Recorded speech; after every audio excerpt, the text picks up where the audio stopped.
Welcome, fiends, friends, and familiars. This is Matt Orozco from Macabre Daily here, and I'm joined today by writer-director Colum Eastwood, who is behind the film The Morrigan, which is going to be released today as we're recording this February 3rd from Cineverse, Screambox, Bloody Disgusting.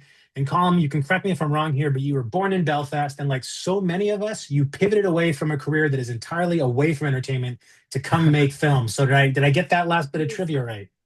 Yeah, I guess so. I don't think I was ever particularly committed, but I think a pivot is maybe a bit generous.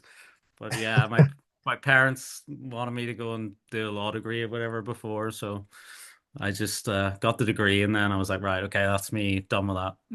So Well, at least you didn't get too far down the rabbit hole like some of us who are now fully committed and have a hard time detaching. So yeah, you're living your dream. yeah. Um, but I know that The Morrigan was a short film you made back in 2015. So I'm curious to know how the topic of adapting it into a feature-length film came about.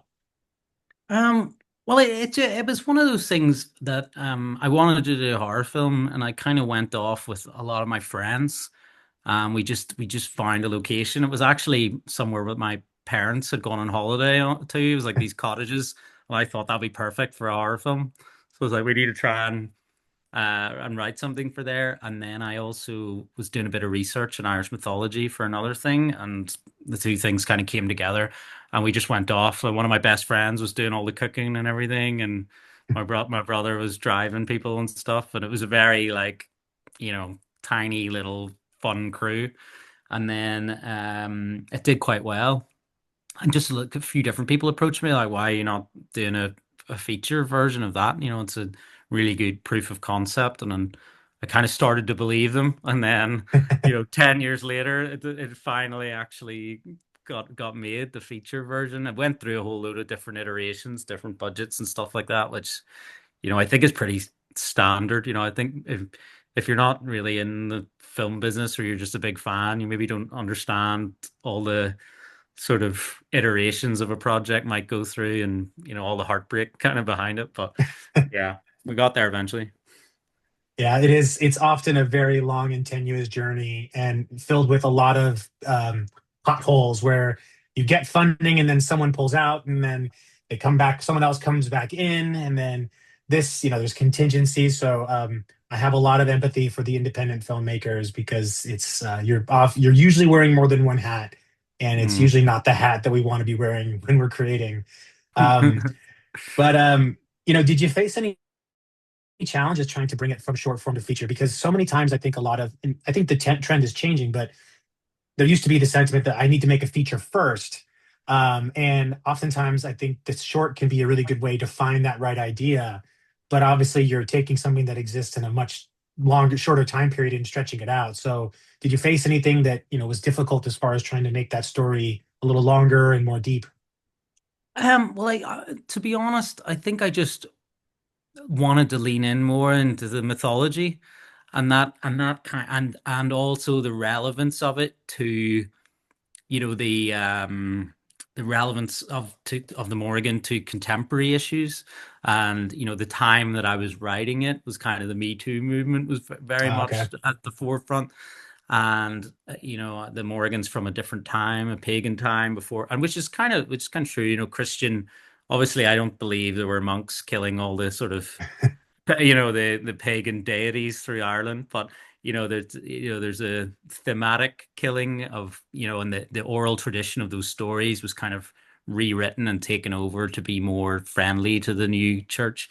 So I just kind of wanted to bring it into a contemporary world, and each of the male characters kind of fed off that. So it kind of just built itself up sort of naturally. I think the short film was just it's like just like a little blast. Right. And then as I was kind of doing it, it was like with the short, I didn't feel like I had to explain what this creature was or what. Whereas if you're doing a 90-minute version, people are gonna eventually ask, why is all this happening, or what is the Right. point of this? You know what I mean? So yeah, but again, lots of drafts, different budget levels, different producers. Just and a lot of near misses. And so yeah, I think it's the challenges is what's the word? Challenges it. It doesn't say the least of it, to be honest. But Yeah, yeah. it's the polite way of saying it, I guess, Yeah. maybe. But yeah, I I think it can be just with what you described as far as the process of getting the film made, and of course trying to make it more contemporary. I think is something that a lot of films struggle to do, but I think you do capture a good sentiment about trying to parlay the kind of um, uh, let's say exploitation is not the right word, but almost like the condemnation of the pagan way of life, and then how that kind of parlays into like how men kind of use their power to usurp over women and their ideas. Um, but I think what stood out to me most is the look of the Morrigan, herself or themselves, right? It's very Mm. unique, and it's something that being not Irish and not from Europe, I have very little familiarity with. So, how did the design for the Morrigan itself take shape? Well, it's a tricky one because the Morgan is a shape-shifting character. So it's sort of like, because the Morgan, I don't want to spoil it for anybody who's going to watch it, but the Morgan's, not, oh, I don't know. I'll actually backtrack, just forget that. But she's a shape-shifting character. So sometimes she appears really beautiful or really, depending on the circumstance. So I didn't want her to be like this creature. I think that the film kind of has a bit of a possession movie stroke creature, and Yeah, I wanted it to be always identifiable as the girl, as the character, but with, enhanced features or eyes. And I didn't want her to be, it was like there's this toxic battle going on inside, but not pure like creature effects, and that she yeah, can like almost like, an unnat like an I wanted it to feel kind of natural, but not like it's hard to describe. I just didn't want to go too far, and yeah. also because just the production and budget limitations of, if you had loads of prosthetics and stuff like that, it would just really kill your day. And that was just not something that we needed to be moving pretty fleet of feet. But yeah. Yeah. What was your shooting schedule like? Did you have like 7 days, couple weeks? What was the I timeline you think were working with? well, it's kind of a tricky one because we had a few days that we kind of missed with with illness, and then I went out and kind of picked up some other stuff. So we had a few kind of mini days, like when we went out in the boat and stuff like that, and shot the kind of opening drive. So I think it was about 20 days, all in everything. But it's some of it was we did have like a main unit that was like proper size crew and everything, and then we had to pick up some stuff later because we had a sickness and things. Mm. But yeah, there was a few. There's some days where I felt like all the gear and and we're really going great, and then there was other days where it was a much more skeleton kind of setup. But yeah. That's the independent film world, I guess, is this, you get your time with your big crew, but then if you got to do pickups or reshoots or anything, it's kind of that's the scrappiness, I guess. But to Mm, your all credit, I think in relation to the idea of the Morgan as a creature, not wanting to go too much into the creature, I think the way that you shoot the Morgan and Lily and kind of the interchangeability, I mm, think it doesn't require that like yeah. over kind of emphasis on the look of the creatures much because we get the vibe, if you will.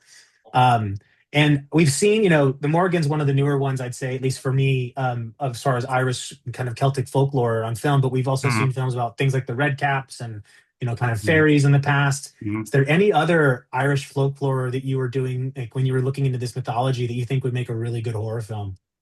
Well, I love banshees. We haven't Banshees seen are too many great. Banshee movies either. Like, No, there's and and one of my favorite films whenever I was a kid was Darby O'Gill and the Little People. Which yes. I feel like there's a good Banshee movie out there somewhere. There are a lot of characters, but and a lot of kind of scary things and stuff. But I think a Banshee movie, you could make a really classy, elevated Banshee movie, maybe. But I think yeah, it'd be fun. that would be fun. Yeah, and I mean, it's if almost you, like the Llorona, in like kind of Latin culture, has a yeah, similar yeah. sentiment to it, albeit a different origin, but similar portrayal. Yeah, Um, it's really interesting. I feel like a lot of those there's a reason why those stories have existed so long. They're all in different, in different parts of the world, and they come the same way. There's just something deeply human about those kind of archetypes or tropes, or I guess it all comes down to fear of death. The Yeah. banshees, and everybody's afraid of dying, I guess. And what Yeah. happens after, and the mystery of what happens after, right? We have, Mm, no idea what comes next. So I think that lack of the fear of the unknown is always going to scare the hell out of us. And my last question for you, Colin, mm, is, if you were asked to program a double feature and the Morrigans, one of the films they're going to show, but they're asking you, what would you like us to play alongside of it? What do you think would make mm. a good companion piece? Hmm. That's a really, really good one. It's funny because the short film played after the Hallow at like Fantasia, I which love and that they movie. are kind of like good partners. But I just love The Descent. Neil Marshall's The Yeah. Descent. So maybe that. Although we would probably maybe not a comparison we want to make, but because it's a good set is a masterpiece. But yeah, the consent or the descent or maybe the Hallow or something like that. Yeah. I mean, I just spoke with Corin Hardy last week because he's got Oh, a film really? coming out on Friday, and I told him I love The Hollow. I don't think it gets enough credit, so I think you're Yeah. in good company either way. Mm. And Colin, want to say congratulations on the film. I know Thank that you. these things take Herculean efforts to get made and then to even get them distributed. So a massive congrats to you and your team, and a reminder to everyone that's watching this. Check out the Morrigan on VOD today. I'm sure it's going to be coming to Screambox at some point. So if you have a Screambox subscription, keep subscribing. And Colin, looking forward to whatever you work on next, but truly appreciate your time today. Yeah. Thanks, Matt. Great talking.